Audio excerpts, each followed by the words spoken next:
Hello friends, welcome to study with Aman YouTube channel. तो चलिए आज हम लोग बीपीएससी 56वीं से 59वीं संयुक्त प्रारंभिक परीक्षा जो 15/3/2015 को हुआ था उसके हिस्ट्री के क्वेश्चन को देखेंगे। हिस्ट्री में 30 क्वेश्चन पूछा गया था और हिस्ट्री से बीपीएससी में लगभग 27 से 30 क्वेश्चन का ट्रेंड रहा है। हिस्ट्री सेगमेंट पे आप लोग पकड़ बनाइए। प्रीवियस ईयर का क्वेश्चन अगर आप लोग मेरे साथ कर लीजिएगा तो 10 क्वेश्चन लगभग प्रीवियस ईयर के आधार पे आप लोगों का बन जाएगा। 100% गारंटी है। इसमें कट ऑफ जो रहा था वो 87 ही रहा था। इसमें बहुत कम कट ऑफ रहा था, धीरे धीरे बढ़ते गया है। आप लोग अपने कैटेगरी के हिसाब से देख लीजिएगा। जनरल का कट ऑफ इतना रहा तो बाकी सबका नीचे ही रहेगा। चलिए नेक्स्ट क्वेश्चन की तरफ हम लोग चलते हैं। क्वेश्चन की तरफ अब फर्स्ट क्वेश्चन जो है वो है, निम्नलिखित में से कौन हड़प्पा और मोहनजोदड़ो के उत्खनन से संबंधित नहीं थे? तो इसमें बी.एम. स्मिथ हो जाएंगे, बी.ए. स्मिथ। गौतम बुद्ध जो है अपना प्रथम उपदेश कहाँ दिए थे? तो सारनाथ में दिए थे। प्राचीन भारत का जो है नेपोलियन किसे कहा जाता था? तो वो समुद्रगुप्त को कहा जाता था। हर्षवर्धन के शासनकाल में किस चीनी यात्री ने भारत की यात्रा की थी? तो ये हुएंत्सांग हो जाएगा। तो चलिए हम लोग नेक्स्ट क्वेश्चन 5 नंबर की तरफ चलते हैं। नालंदा विश्वविद्यालय के संस्थापक जो हैं वो कौन थे? तो वो कुमारगुप्त थे। नेक्स्ट क्वेश्चन 6 नंबर, इंडिका के लेखक कौन थे? कौन था? मेगास्थनीज था। अब हम लोग मेडाइवल इंडिया पे आ जाएंगे, इससे पहले एंशियंट पे थे। 2.5 दिन का झोपड़ा क्या है? ये मस्जिद है 2.5 दिन का झोपड़ा। ठीक है, दिल्ली सल्तनत में के कुतुबुद्दीन ऐबक द्वारा कराया गया था। तुजुक ए बाबरी किस भाषा में लिखा गया है? तो वो तुर्की में लिखा गया है। अब हम लोग 9 नंबर क्वेश्चन की तरफ चलते हैं। हल्दी घाटी युद्ध में महाराणा प्रताप की सेना के सभापति कौन थे? तो ये हाकिम खान थे। शिवाजी शिवाजी की राजधानी कहाँ थी?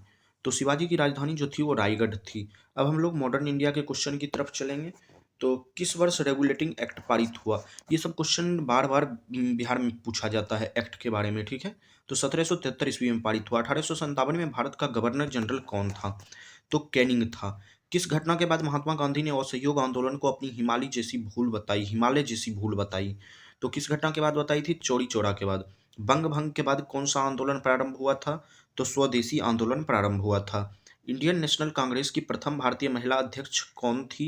तो आप लोगों को पता होगा, सरोजनी नायडू थी, सरोजनी नायडू। ठीक है, नेक्स्ट क्वेश्चन की तरफ हम लोग चलते हैं। 16 नंबर, मैडम भिखाजी कामा ने 1907 में प्रथम तिरंगा ध्वज कहाँ फहराया था? स्टुटगार्ट में। ये क्वेश्चन 3 बार पहले आ चुका है अभी तक। आप लोग अगर डेली मेरे साथ कर रहे होंगे, वीडियो देख रहे होंगे, तो आप लोगों को ध्यान होगा 3 बार हम लोगों ने इस क्वेश्चन को डिस्कस किया है, सेम क्वेश्चन को। नेक्स्ट क्वेश्चन देखते हैं, पागल पंथ की स्थापना किसने की थी? तो इसकी स्थापना जो है करम शाह ने की थी। नेक्स्ट क्वेश्चन हम लोग 18 नंबर की तरफ चलते हैं।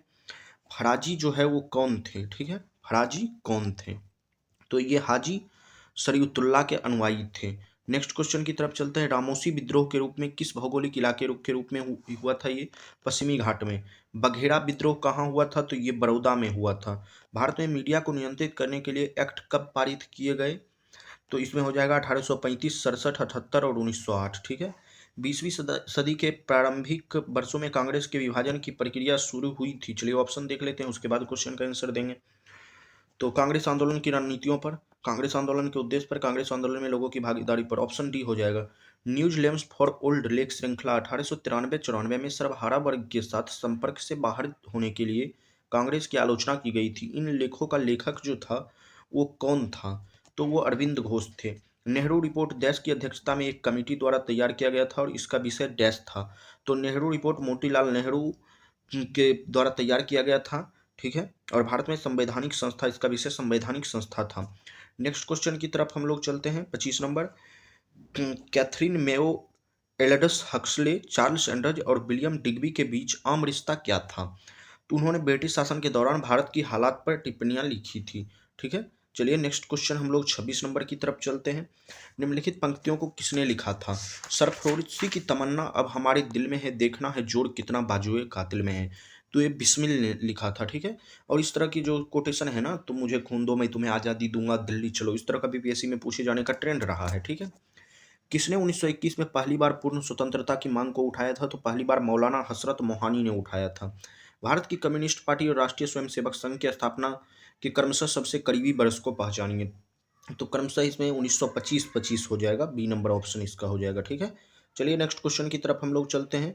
29 नंबर, स्वामी सहजानंद सरस्वती ने भूमि और जलमार्ग के राष्ट्रीयकरण की मांग के साथ अखिल भारतीय संयुक्त किसान सभा का गठन किया था 1930 के दशक में। निम्नलिखित में से कौन सा गोलमेज सम्मेलन 1932 ईस्वी में हुआ था? तो 1932 में तीसरा गोलमेज सम्मेलन हुआ था। तो बीपीएससी 56वीं से 59वीं तक के प्रारंभिक परीक्षा को के हिस्ट्री क्वेश्चन को देख लिया गया है। इसके बाद हम लोग चलेंगे बीपीएससी 53वीं से 55वीं के हिस्ट्री क्वेश्चन को लेके। इस तरह से हम लोग 47वीं बीपीएससी तक आएंगे, फिर बिहार विशेष की चर्चा की जाएगी। अभी वर्तमान में इस यूट्यूब चैनल पे इंडियन मैप की क्लास चल रही है। अगर आप लोग चैनल पे नए हैं तो जाके मैप की क्लास को देखें, लाभ उठाएं। अगर आपको अच्छा लगता है तो चैनल को लाइक, शेयर और सब्सक्राइब करें। मिलते हैं नेक्स्ट वीडियो में आप लोगों के साथ जल्द ही। शुभकामनाएं। Thank you.